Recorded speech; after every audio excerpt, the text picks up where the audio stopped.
84 বছর বয়স্ক একজন মানুষ, চিন্তা করুন, সকাল বিকাল আপনার জন্য আমার জন্যই কিন্তু খেটে যাচ্ছে, সকাল থেকে সন্ধ্যা পর্যন্ত কাজ করে যাচ্ছে, রাত জেগে কাজ করছে।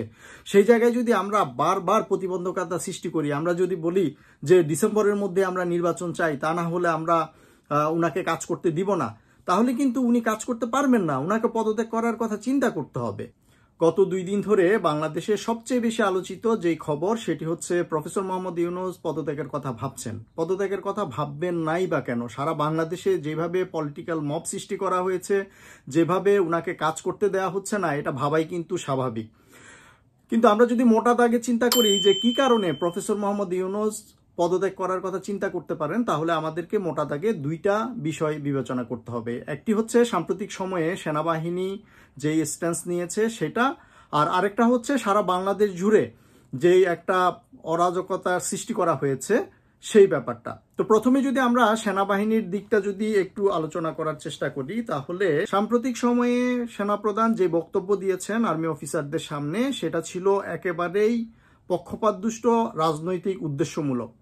আমি একটা একটা করে যখন কথা বলবো তখন হয়তো আপনারাও বুঝতে পারবেন কি জন্য আমি এই কথাটা বলছি। প্রথমেই উনি নির্বাচন নিয়ে বলেছেন, নির্বাচনের সময় নিয়ে বলেছেন যে নির্বাচন আগামী ডিসেম্বরের মধ্যেই হবে এবং জানুয়ারির 1 তারিখ থেকেই উনি একজন অভিভাবক পাবেন, একটা নতুন রাজনৈতিক সরকার পাবেন বলে উনি আশা ব্যক্ত করেছেন। প্রথমত, সেনাপ্রধানের এই বক্তব্যটি পুরোপুরি একটি রাজনৈতিক বক্তব্য। সেনাবাহিনীর প্রধান হিসেবে উনি কিন্তু প্রজাতন্ত্রের কর্মচারী। উনাকে সরকার যেই ডিসিশন দিবেন সেই ডিসিশন উনাকে ফলো করতে হবে। উনি কিন্তু এই ডিসিশন দিতে পারেন না যে বাংলাদেশে নির্বাচন কখন হবে।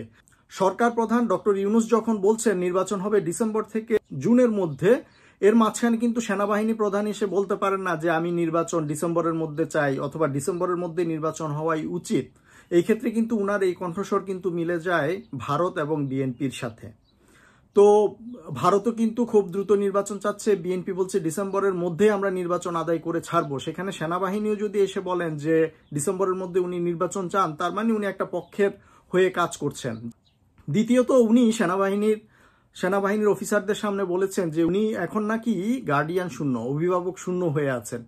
কিন্তু এখন এটা যদি আমরা একটা দৃষ্টিকোণ থেকে দেখি, যেই সরকার প্রধান ছিলেন শেখ হাসিনা এখন ভারতে চলে গেছেন, এখন উনি যদি এটা মিন করে থাকেন যে উনি এখন অভিভাবকহীন, তাহলে ঠিক আছে। কিন্তু উনি যদি মনে করেন যে বাংলাদেশে উনার অভিভাবক নেই, রাজনৈতিক সরকারই উনার অভিভাবক, সেই ক্ষেত্রে কিন্তু এটা ভুল হবে। বাংলাদেশে বর্তমানেও সরকার রয়েছে এবং সেই সরকার প্রধান কিন্তু ডক্টর ইউনূস যে নির্দেশনা দিবেন সেটাইকেই কিন্তু উনি বাস্তবায়ন করতে হবে। এই যে উনি ভাবছেন উনি অভিভাবকহীনভাবে আছেন, এটা কিন্তু সরাসরি ডক্টর ইউনূস এবং বর্তমান সরকারকে অবজ্ঞা করারই নামান্তর। সুতরাং এটা কিন্তু উনি করতে পারেন না। সেনাপ্রধান কিন্তু স্পষ্টতই বর্তমান সরকার এবং সরকার প্রধানের বিপক্ষে অবস্থান নিয়েছে বলে মনে হচ্ছে। সেনাবাহিনী প্রধান আরেকটি কথা যেটি বলেছেন সেটি হচ্ছে বর্তমান সরকার নাকি কি সংস্কার করছে সেই বিষয়ে তাকে অবগত করা হচ্ছে না। তিনি বারবার জানতে চাচ্ছেন, তারপরও তাকে নাকি জানানো হচ্ছে না। আমি একটা কথাই বলতে চাই, সেনাবাহিনী প্রধান কি সারাদিন ঘুমিয়ে থাকেন? উনি কি দেখতে পাচ্ছেন না যে কয়টা সংস্কার কমিশন গঠন করা হয়েছে, তারপর রাজনৈতিক দলগুলোর সাথে মত বিনিময় করা হয়েছে, সংস্কার কমিশনগুলো অলরেডি যে রিপোর্ট জমা দিয়েছেন এবং সেটার উপরে ঐক্যমত্য কমিশন গঠন করে যে বাংলাদেশ সরকার, বর্তমান ইউনূস সরকার যে রাজনৈতিক দলগুলোর সাথে দর কষাকষি করছেন যে কি কি সংস্কার করবেন, এই বিষয়গুলো কি উনি একেবারেই দেখতে পাচ্ছেন না? আর উনি যদি দেখতে নাও পান, সেই ক্ষেত্রে রিফর্ম কি হবে, সংস্কার কি হবে, এটা তো সরকারের দায়িত্ব। ডক্টর ইউনূসের নেতৃত্বে বর্তমান সরকার ডিসিশন নেবে যে কি রিফর্ম করবে, বাংলাদেশের জন্য কি রিফর্ম করা দরকার, কি ধরনের সংস্কার হবে। এটা তো সেনাবাহিনীর দায়িত্ব নয়। সেনাবাহিনীর কোড অফ কন্ডাক্টের মধ্যে, ওনাদের কার্যপ্রণালীর মধ্যে কি এটা পড়ে যে বাংলাদেশে কোথায় কি সংস্কার হবে? সেটাও কি? এখন তো আর্মির সরকার চলছে না, তাহলে উনার কেন জানতে হবে যে বাংলাদেশের কোথায় কি সংস্কার হবে? সেটা উনাদের থেকে অনুমতি নিয়ে করতে হবে অথবা উনাদেরকে জানিয়ে করতে হবে। আরেকটা ইন্টারেস্টিং ব্যাপার নিয়ে কিন্তু সারা বাংলাদেশে তোলপাড় হয়ে যাচ্ছে এবং সেনাবাহিনী প্রধান কিন্তু এই বিষয়টাও টাচ করেছেন যখন উনি ব্রিফিং করছিলেন। সেখানে বলেছেন যে করিডোরের ইস্যু, যেখানে নিরাপত্তা বিষয়ক উপদেষ্টা খলিলুর রহমান বলছেন যে করিডোর নিয়ে কোনো রকমের আলোচনাই কোথাও হয়নি, কোনো আলোচনাই হয়নি। তাহলে উনি কোথার থেকে পেলেন যে করিডোর নিয়ে আলোচনা হয়েছে বা করিডোরের ব্যাপারে উনি করিডোর হতে দেবেন না বা এই ধরনের কথাবার্তা?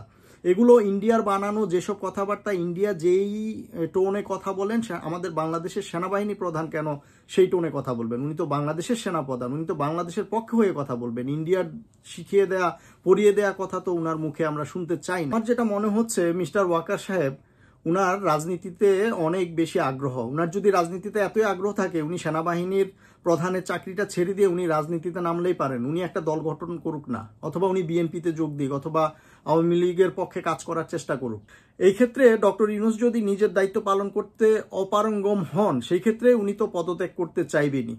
অন্যদিকে আমাদের বাংলাদেশের বর্তমান রাজনৈতিক যে প্রেক্ষাপট, সেদিকে যদি আমরা একটু তাকাই, দেখুন 2 দিন পর পরই কিন্তু এক একটা আন্দোলন হচ্ছে। এই যে কয়েকদিন আগে ইশরাক যে ইস্যুটা সৃষ্টি করলো, একটা আদালতের বিচারাধীন বিষয়, যেটা পুরোপুরি একটা রিটের আবেদন করা হয়েছে, সেই রিটের আবেদনটা তার পক্ষে আসলে সরকার তাকে শপথ পড়াবে, উনি সিটি কর্পোরেশনের মেয়র হবেন, এখানে তো কারো কোনো বাধা নেই। কিন্তু এটাকে নিয়ে 1 সপ্তাহ জুড়ে যে বাংলাদেশের একটা রাজধানী ঢাকার মতো জায়গায় যেই ট্রাফিক একটা অসহনীয় অবস্থার সৃষ্টি করেছেন, সিঙ্গারা এবং বিরিয়ানি বিতরণের বিনিময়ে চারপাশ থেকে টোকাই এবং এলাকার যত পাতিনেতা আছে সবাইকে ধরে ধরে এনে যেভাবে রাস্তা ব্লক করে রেখে সারা রাজধানীর মানুষকে আটকে রেখেছেন, এবং যমুনার মতো ইম্পর্টেন্ট জায়গায়, যেটাকে বলা হচ্ছে যে যমুনার সামনে কোনো প্রকার অবস্থান নিষেধ, কোনো প্রকার আন্দোলন করা নিষেধ, সেইখানে জোরপূর্বক পুরো 1 সপ্তাহ জুড়ে যেভাবে ব্লক করে রাখা হয়েছে, এরকম করে রাখলে কিন্তু সরকার প্রধানের কাজ করার কোনো সুযোগ থাকে না। সরকার প্রধান বাইরে যেতে পারবেন না, আসতে পারবেন না ঠিক মতো। উনি যদি ওনার দায়িত্ব পালন করতে না পারেন, ওনাকে যদি দায়িত্ব পালন করতে দেয়া না হয়, সেক্ষেত্রে তো উনি পদত্যাগ করতে চাইবেনই। শুধু এটাই নয়, কিন্তু সারা বাংলাদেশে আপনি যে সময় ইশরাক যমুনার সামনে আন্দোলন করছিল রাস্তা ব্লক করে মানুষকে হয়রানির মধ্যে ফেলে, সেই সময় কিন্তু ছাত্রদল আবার শাহবাগ মোড়ে কিন্তু আন্দোলন করছিল সাম্যর বিচারের দাবিতে। সাম্যর বিচারের দাবি কিন্তু আমরা সবাই চাই। আমি ঢাকা বিশ্ববিদ্যালয়ের সাবেক ছাত্র হিসেবে কিন্তু চাই সাম্যর বিচারের একটা সুষ্ঠু বিচার হোক। কিন্তু সেই জন্য রাস্তা ব্লক করে ঘন্টার পর ঘন্টা মানুষকে দুর্ভোগ দেওয়ার কি মানে হয়? আচ্ছা, এই ঘটনাগুলোকে যদি আমরা একটু আলাদা করেও রাখি, আরো কয়েকটা বিষয় যদি আমরা দেখি, ঢাকা শহরে যেই মবের সৃষ্টি হয়েছে, যে আন্দোলন সংগ্রামের নামে মানুষকে যে ভোগান্তি দেয়া হচ্ছে, এর মধ্যে কতগুলো একেবারে অযৌক্তিক এবং বেআইনি। এর মধ্যে দেখুন, বাংলাদেশ সরকার কি করেছে, প্রধান সড়কে অটো চালিত রিক্সা নিষিদ্ধ করেছে, তখন এসে কিন্তু তারা এসেও রাস্তার মধ্যে নেমে গেছে যে তাদের এটাকে বৈধতা দিতে হবে। একটা অবৈধ কাজকে বৈধতা নেওয়ার জন্য সেখানে একটা আন্দোলন হচ্ছে। আবার আরেকদিকে যদি দেখি, এ তো গেল রাস্তার কথা, এরপর সরকারি অফিসগুলোর কথা যদি আমরা বলি, এই যে আপনারা জেনে থাকবেন যে এনবিআরকে বিলুপ্ত ঘোষণা করেছে বাংলাদেশ সরকার। এর মূলে যেটা রয়েছে সেটা হচ্ছে এনবিআর এর দুর্নীতি। এনবিআর কর্মকর্তারা, রাজস্ব কর্মকর্তারা যে পরিমাণ দুর্নীতি করে এটা কিন্তু সবাই জানে। সেই জন্য এটাকে 2 ভাগ করে এনবিআরকে বিলুপ্ত করা হয়েছে। কিন্তু কলম বিরতি এবং কার্যবিরতির নামে সরকারি কর্মকর্তারা কিন্তু সরাসরি সরকারের বিরুদ্ধে কাজ করছেন। এখন ওনারা ওনাদের দায়িত্ব থেকে সরে গিয়ে সরকারকে বিপাকে ফেলার চেষ্টা করছেন। অনুরূপভাবে বাংলাদেশ সরকার চেষ্টা করছে যে চট্টগ্রাম বন্দরকে একটা দুর্নীতিমুক্ত বন্দর হিসেবে গড়ে তুলতে, চট্টগ্রাম বন্দরের সক্ষমতা বাড়াতে, যেন অল্প খরচে অল্প সময়ে মানুষ সেখানে বিজনেস করতে পারে। সেই জায়গাটাতেও কিন্তু একটা অরাজকতার সৃষ্টি করা হয়েছে, সেখানেও কিন্তু তাকে কাজ করার সুযোগ দেওয়া হচ্ছে না।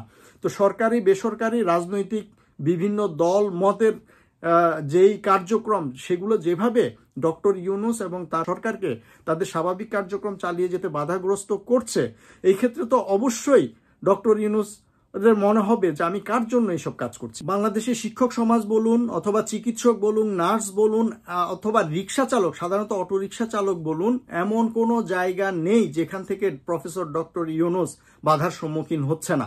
প্রতি সপ্তাহে যদি আপনারা 7 দিনের মধ্যে 10টা করে অবস্থান কর্মসূচি চালান, ঢাকা শহরের রাস্তাগুলোকে অবরোধ করে রাখেন, তাহলে ডক্টর ইউনূস কিভাবে কাজ করবেন? ওনারও তো একটা ধৈর্য ক্ষমতা আছে। 84 বছর বয়স্ক একজন মানুষ, চিন্তা করুন, সকাল বিকাল আপনার জন্য আমার জন্যই কিন্তু খেটে যাচ্ছে, সকাল থেকে সন্ধ্যা পর্যন্ত কাজ করে যাচ্ছে, রাত জেগে কাজ করছে। সেই জায়গায় যদি আমরা বারবার প্রতিবন্ধকতা সৃষ্টি করি, আমরা যদি বলি যে ডিসেম্বরের মধ্যে আমরা নির্বাচন চাই, তা না হলে আমরা উনাকে কাজ করতে দিব না, তাহলে কিন্তু উনি কাজ করতে পারবেন না। উনাকে পদত্যাগ করার কথা চিন্তা করতে হবে। এখন আপনারা যদি মনে করেন, আপনারা পলিটিক্যাল পার্টিগুলো যদি মনে করেন যে আপনারা শুধু ক্ষমতায় যাওয়ার জন্য এই সরকার কাজ করবে, এটা কিন্তু একেবারেই ঠিক নয়। আমরা যারা সাধারণ জনগণ আছি, আমাদের কিন্তু মোটা দাগে চাওয়া 3টি। এক হচ্ছে স্বৈরাচারের বিচার হতে হবে, 2 নাম্বার হচ্ছে সংস্কার প্রক্রিয়া চলমান থাকতে হবে, দৃশ্যমান সংস্কার হতে হবে, 3 নাম্বার হচ্ছে একটি সুষ্ঠু অবাধ অংশগ্রহণমূলক নির্বাচন করতে হবে। এই ক্ষেত্রে আপনারা যদি বারবার শুধুমাত্র নির্বাচনের কথাই বলেন, সেক্ষেত্রে বুঝতে হবে আপনারা বাংলাদেশের কোনোদিন ভালো চাননি, ভালো চান না। আপনারা শুধু বাংলাদেশের মানুষকে জিম্মি করে এখান থেকে মুনাফা লুটার, চাঁদাবাজি করার, চুরিচামারি করার কথাই আপনারা ভাবছেন। তা আমরা সাধারণ মানুষ কিন্তু চাইবো যে আপনারা শুধুমাত্র সরকারকে নির্বাচনের জন্য প্রেসার প্রয়োগ না করে সহযোগিতা করুন, যেন তারা খুব দ্রুত সময়ের মধ্যে সংস্কার করতে পারে, দ্রুত সময়ের মধ্যে দৃশ্যমান বিচার করতে পারে এবং নির্বাচন আয়োজন করতে পারে। নির্বাচন আয়োজন কিন্তু শুধু সরকার একার পক্ষে সম্ভব নয়। আপনি, আমি, পলিটিক্যাল পার্টি, সামাজিক বিভিন্ন প্রতিষ্ঠান সবাই মিলেই কিন্তু ডক্টর ইউনূসকে হেল্প করতে হবে। তাই আসুন আমরা সবাই যার যার অবস্থান থেকে বাংলাদেশের ঐক্য বজায় রাখি এবং প্রফেসর ডক্টর ইউনূসের হাতকে শক্তিশালী করি। তবেই ভবিষ্যতের বাংলাদেশ হবে আমাদের চাওয়ার পাওয়ার বাংলাদেশ। ধন্যবাদ সবাইকে।